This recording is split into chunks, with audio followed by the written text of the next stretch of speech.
اليوم باش نشارك معاكم وصفة اللازانيا والطريقة باش تجيكم بنينة وتذوب في الفم.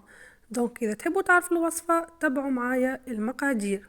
في الوصفة هذه باش نستحقوا لحم مفروم، بصلة مقطع جيد، وثوم وطماطم ورند. اول حاجة نحطوا الزيت ونضيفوا له البصل والثوم يتقليو مليح مليح ومعاهم الرند،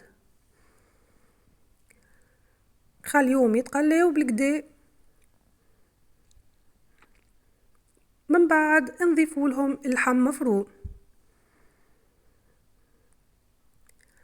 خلطوا المكونات الكل مع بعضها ونخليهم يتقليو مليح مليح. نضيفوا مغرفتين صغار ملح،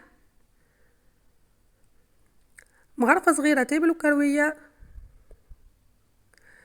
مغرفة صغيرة زعتر، ومغرفة صغيرة اكليل.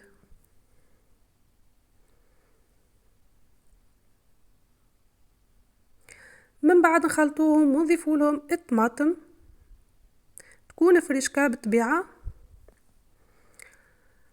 خليوها تسيب الماء متاعها ونضيفوا لهم الفلفل اكحل. نضيفوا مغرفة كبيرة طماطم معجونة ونص مغرفة هريسة عربي، ولهنا انا زدت شوية فلفل زينة.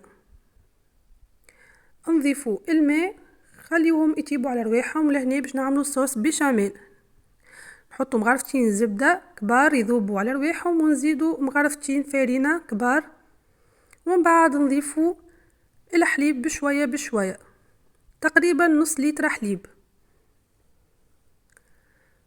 من بعد لهنا كي قريب تطيب الصوص بيشاميل نضيفوا لها شوية ملح وشوية فلفل اكحل. لهنا سي بون حضرت الصوص بيشاميل متاعنا. ولهنا باش نحضروا اللازانيا متاعنا حطينا شويه من الصوص في قعر الطبق باش ما تلصقناش. حطيت اللازانيا، نحط الصوص ونحط الصوص بيشاميل كل طبقه هكاكا لين نكملوا الطبقات الكل.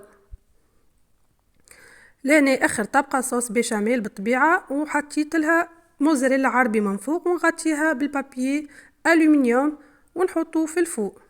سي بون لهنا حضرت اللازانيا متاعنا كيما تشوفوا بنينه تشهي.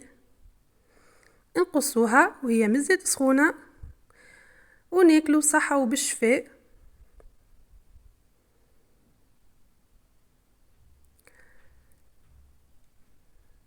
ما نحكي لكمش على البنه نودكم ولا نشهيكم. نتقابلوا في وصفه قادمه.